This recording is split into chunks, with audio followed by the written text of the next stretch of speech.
All right, you guys, what's going on? Slim here, back from YCS Atlanta. Here to talk about the first ever 3v3 YCS, show you guys what I played. You guys probably aren't surprised I did play Thunder Dragons, but there actually is quite a few stories behind it. Overall, I think the event was probably one of the best YCSs I've ever been to. I had such an amazing team. Of course, if you guys didn't already know, you guys probably could have guessed. I, of course, teamed with my brother, Johnny, a.k.a. Asian Persuasion, and we were fortunate enough as our third member to have my other brother, Denny Vu, from Oklahoma. You guys know that we're all on the same team, Golden Goats, and we traveled to pretty much all the events together, roomed together, etc. So we're very fortunate that he decided to be, our third team member. And we were known as Team Golden Bottles. You guys already know us as the Backpack Bottle Squad. You guys know why. I don't need to explain it, but if you know, you know. And we went by the name Golden Bottles, Golden Goats, Golden Bottles. And I was player C, Denny was player B, and Johnny was player A. So overall, I loved it. I'll start things off by showing you guys the mat that I got. I chose to get Radial because I don't care what anyone says. I know this card is not that playable, but in my opinion, this is the most badass looking one, the closest to Obelisk, and I love the color blue. So I was so happy when I didn't even have to argue with Johnny or Denny over this mat. I got the one I wanted and I couldn't be happier. So if you don't like this mat, that's fine. I think they all look amazing, but for me, I wanted this mat. As soon as I knew I could get it, I was like, I want the blue mat, and no one contested it, so it was perfect. So yeah, we didn't pre-register anything, so I didn't get a dice or anything, nothing to show you guys there, but I will, show you guys the deck I played and other things. So real quick, for those of you that don't know, one of the highlights of my weekend, I did actually play against Mega Capital G round 2. He was seat C, I was seat C, and you guys have seen his videos. I was his only loss of the day. He ended up going 6-1 at a personal record, and congrats to him. He's a very good player. For those of you that don't know, he actually does know what he's doing. A lot of people think he doesn't. I can tell you firsthand he does, and I was just very fortunate. I won the die roll, and I opened very strong. I did my combo, and game 2, I just broke his board through Abyss Dweller and just pushed and just summoned a Vanity's Fiend, and the game was over. He compulsed it. I summoned it again. Game was over, and, shout out to you, Cap. Thank you for an amazing match, and I can't wait for us to play again. But, I played Thunder Dragon. So one thing I will say is that I owe this deck to my teammate, who I'm extremely proud and honored to call my teammate, Ed Deception. You guys already know. Him, Manav, and Cody made third, and I played Ed's deck. Ed basically looked at my Thunder Dragon deck and said, no. He literally was like, no, you're doing it wrong, and he changed my deck, and I couldn't be more thankful to him for doing that, because he basically taught me the combo of the weekend. You guys probably already know what it was, but he taught me the combo of the weekend with the deck, the new way the deck is played, and it changed the way Thunder Dragons was played, and it was amazing. My personal record, I went X2 day 1. Unfortunately, we got 4 spots short of day 2. We were 68th, top 64 made it on, but we played well, and I definitely would play again, but thank you, Ed. If it wasn't for you, I definitely would not have done that as well or gotten as far. So this is Ed's deck. You guys have probably already seen it, but for those of you who haven't, I will get into why I played this exact build of Thunder Dragon. So let's get into it. 3 OG Thunder Dragon, 2 copies of Dark, 2 copies of Hawk, just 1 Dragon Roar, and 1 Duo. This is the smallest Thunder Dragon lineup I've ever had in my deck, and I'm going to explain it. So OG Thunder Dragon is honestly the best card. This card is actually insane. It does so many things. It thins your deck. It automatically sets you up for a Colossus the minute you discard it if your opponent doesn't negate it. And it also, makes your hand bigger for dangers and is basically the card you put back with Saryuja and with Sekka's Light. So this card is absolutely insane. I feel it's a staple 3 of. Also, lights are really important in this deck because we don't have as many. The 2 copies of Dark. I didn't like playing 3. I saw it way too much when I played it at 3. And yes, I could, when I go second, I could end phase, discard it, search another copy, thin my deck. I can still do that with 2 copies, and it's all I honestly need because Hawk will get it back from the grave or the banished pile, so it was perfect. The 2 Hawk needs no explanation. 3 is not necessary. It bricks at 3, and it doesn't really do anything if you don't already have cards in the grave or banished, so I didn't want to play more than that. So 2 Hawk was perfect. And I know what you guys are thinking. Why only 1 Roar? This is Ed. And he told me that this card honestly sucks, and he's right. This card sucks to draw. You only ever really want to send this card to the grave when you have Solar and White Dragon Wyva Buster. So seeing this card doesn't really do anything. Like, okay, if I had a couple games where I did draw it, but I had already established, you know, some of my Thunder Dragon effects. So yes, it was good in that sense because I discarded it, added Hawk back, and then hawked it back, and then made a Colossus, got a Diabolus, etc. But it actually was amazing only playing one. I never bricked on it. When I did draw it, I was able to use it. So will this be the wave going forward to only play one? Possibly. I mean, it worked for Ed and it worked for me, and I think people will think this is stupid to only play one, but I honestly had no problem only playing one, so that's what we did there. And then the one duo, one of the best cards in the deck. It's a level 8 for the combo. It banishes stuff to get your combo started. It's a 28 beater. Its effect is amazing. Searching Thunder cards. This is everything you want in a Thunder Dragon card. So, yeah, very small lineup of Thunder Dragons, only 9. The Dangers, we played 10 Dangers. So we played 3 Nessie, 3 Jackalope, 3 Snake, and just 1 Bigfoot.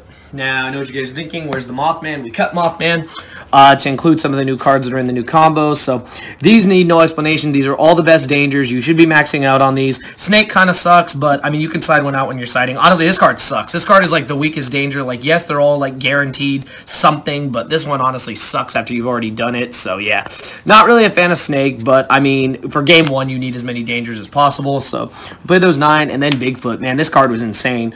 I honestly wanted to play a second one, or maybe a Tornado or something. Like, this card was nuts, or Thunderbird.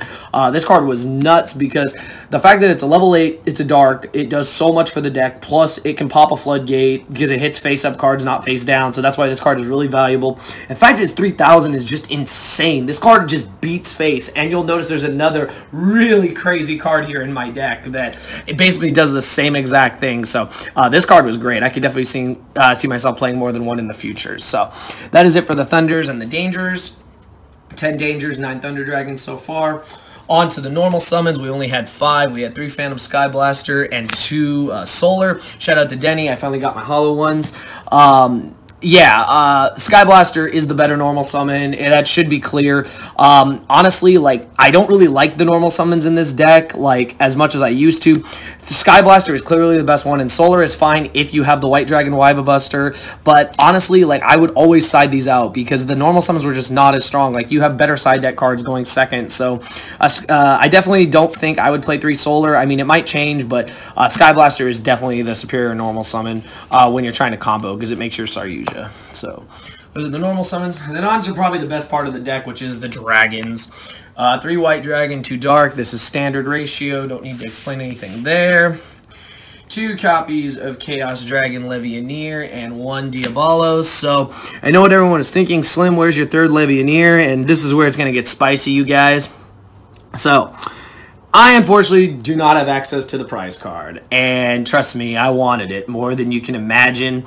And it just was not in the stars for me to get. I thought about it. I knew people that would possibly let me use it, but I didn't want that much responsibility if anything happened to it. I am very careful with cards, but still, you know, you just never know. So I played only 2 copies of Levianeer, 1 copy of Diabolos, and this is legitimately in my deck as my last dragon that I summoned a total of 6 times. Yeah. I played the original Envoy of the End. And before you guys ask, no, I did not get its effect off. It just never went like that. But this card was actually insane. And the reason why this card was insane was, and this is all Ed, shout out to you, Ed. I asked him the night before when we were making my deck, I'm like, Ed, you know I don't have the prize card. What do I play? I was like, do I just play a 3rd Levianeer? And he was like, no. He's like, play the regular Envoy. And I'm like, why?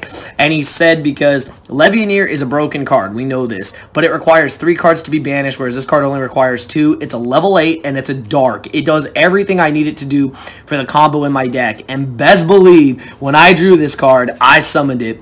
This card was so ridiculous just for the fact that it only took 1 light and 1 dark. It was searchable off of Eclipse Wyvern. It could beat face at 3,000, and it being a level 8 to overlay came up so much. I would summon a Levianeer, you know, rip a card from their hand, summon this, they'd be like, what? And then overlay, and I do the combo, and it was crazy.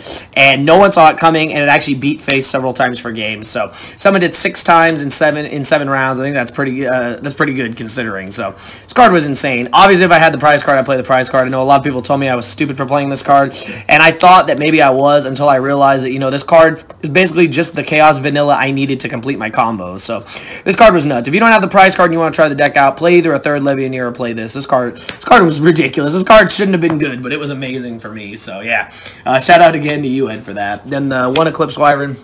It's a combo piece. The thing that made Ed's deck different, and of course since I played Ed's deck made mine different, is that we made one copy of Destrudo, just one. So basically you combo with this card, you put it in the graveyard, it gives you another card to send off of, obviously we're playing, you know, the new combo, surprise, surprise, number 95, Dark Matter. So it gives you another really cool card to send, because being able to bring it out of your deck off of the Guard Dragons, then put it in the graveyard with that, and reuse it to special summon is insane. I think this card is absolutely nuts. I only would side it out when I was getting close to time, but that didn't happen too much, thankfully. So yeah, but definitely I would play this card going forward. This card was great. It's a dragon. Like, you know, dragon cards are just broken. There's just no way around it. Then the MVPs. Yeah, that's right. I played Archbrave and Goliath. Let me tell you right now, the hardest cards for me to find, and I literally had to run to the vendors. If anyone saw me Saturday, day 1, I literally ran into the venue, ran to a vendor, had to get an Archbrave, a 95, and a Cypher Dragon, and I already had a Goliath, thanks to Denny. Thank you, Denny. This card was very loyal. Yeah, I didn't have these cards, but these cards are nuts. These cards are what every Thunder Dragon player who played used. I mean, the combo is insane. You just make 2 level 8s, make the Cypher, make the Dark Matter, send these, send Eclipse Wyvern, or send whatever you don't have to finish your combo, and then you get Goliath on their turn and they can't play. So this card was nuts. This is what I did to cap game 1. I was doing my combo, and then when he saw it happen, he was just like, what? And then on a standby phase, I summoned this, and he just couldn't play out of it. So these are the MVPs. Definitely the MVPs of the weekend. That's for all my monsters. And then I just played 3-Potted Greed. I mean, this card's nuts. I consider playing Melody and all that stuff, but I had a lot of revelations with those cards that Gold Sark is a one-of. If you have it, you have it. Allure is only good if you're banishing Dark or Roar. You don't want to banish Dangers. You don't want to banish combo cards. So I never wanted to banish Levianeer or Diabolos or any of those guys. So I chose to play these cards, and I don't regret it. Definitely Sekka's Light was the best call. So that's it for my main deck. It was 40 cards. Ed's exact deck. We actually played the exact same deck minus the prize card, and I think we played the exact same extra side, everything. Yeah, extra inside as well, so it goes for that. So extra deck, just 2 copies of Colossus. We cut the third because we needed room for, you know, the Dark Matter package. It takes up 2 slots, so yeah, 2 was fine. I actually rarely needed a third, and like one time this card got bounced, so I summoned it again, so definitely wasn't bad. There are times I did want the third, I guess because like you need another 8 in order to make the Dark Matter combo, but it didn't come up that much, and I was able to work with the Chaos Dragons that I had, so it was fine. 2-star Yugioh. This card is insane and staple.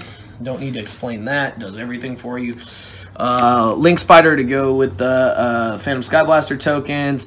The 2 Guard Dragons, these cards are broken, without a doubt. These cards are insane. If you get hand trapped and whatnot, you can just LP summon Goliath and pass and say, go ahead. And half the time they can't play, so very, very good. The one Reproducus, I feel like people who cut this, it's incorrect. This card is so insane. This makes Summon Sork, like you have to play this card. This card is one of the best cards in the deck. You can combo so many ways with it. Phoenix and Unicorn, Staple Nightmares, some of them decent amount. Summon Sork, already mentioned it. This card is insane with Reproducus. Borreload. So this was a card that a lot of people have cut, said it's not necessary, says that there's, you know, other ways to get around Borreload, and this is true. I'm not that lucky, you guys. I didn't want to risk not having this in my deck, and I actually played the mirror match round 3, and I was able to Borreload his Borreload. He Levianeered mine, I Levianeered his. It was a crazy game. I ended up winning that match, but yeah, Borreload I felt is still a staple because you need to be able to out your own the opponent's Borreload because it's very hard if you don't. And then I played Hot Red. I played Hot Red over Crystal Wing just because I felt like cards like Call by the Grave and Widow Anchor and stuff like that needed to be stopped more importantly than monster effects. I expected a lot of strikers, so that's why I played this card. And I know that Solomon Greats and even Sky Strikers play a lot of Call by the Grave. So if they can mess up the Amorphage, the Goliath combo, I wanted to be able to negate it, and that's what this card did. So this card was very good. I didn't summon it that much. Because, you know, of course I got hand trapped here and there in the combo, but when I summoned it, the card was insane. And then the MVP package, the Vanity's Emptiness package of Cypher and 95. Cypher's very good. It's just a generic 8, so that's why even the Envoy of the End is really important, being able to make it. And then you just put 95 on top of it, send your 3 guys. This card was actually insane because this card can attack twice over monsters, and it's so much damage. It's 4,000. Like, this just being a 4,000 beater is insane. This also has a really cool effect where you can summon Sort, give the opponent a Thunder Dragon, then take it back and make a Colossus. That didn't come up, but in theory, you know, it's still really good. But these are the best cards in the extra deck, so... Yeah, not really any explanations there. You guys have seen the new Thunder Dragon list, and it's kind of what they play. We upgraded the tokens. We finally got the legit Phantom Skyblaster tokens. Shout out to Joe Bogley hooking me up with these. Really appreciate it, bro. I really wanted these for a long time just to make my deck look a little more legit.